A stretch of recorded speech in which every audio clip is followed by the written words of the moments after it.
একদিকে এনওসি নিয়ে দোটানা, অন্যদিকে কলকাতা নাইট রাইডার্সের অবহেলা। এই দুই কারণেই 2023 সালে হুট করে আইপিএল ছেড়ে দেশে চলে এসেছিলেন লিটন দাস। সেই ঘটনার 3 বছর পর অবশেষে লিটন মুখ খুলেছেন, জানিয়েছেন কেন ক্রিকেটারদের ভিনদেশি লিগে খেলার পূর্ণ এনওসি দেওয়া উচিত বোর্ডের, সে ব্যাপারেও আলোচনা শুরু হয়েছিল।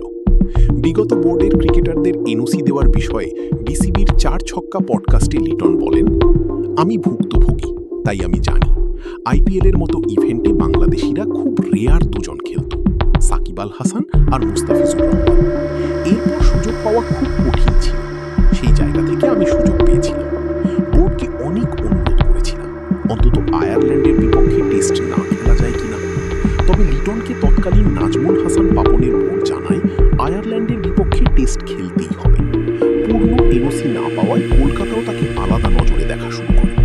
এই কারণেই আইপিএল যাত্রা দীর্ঘায়িত হয়নি এই উইকেট রক্ষক ব্যাটারের। তিনি বলেন, আইপিএলের মতো ইভেন্টে যখন পুরো আসরের জন্য যাবেন, অনেক কিছু শেখার আছে। সাথে আবার পুরো বাংলাদেশের হয়ে ওখানে যাচ্ছেন, আপনার চাহিদা, ডেডিকেশন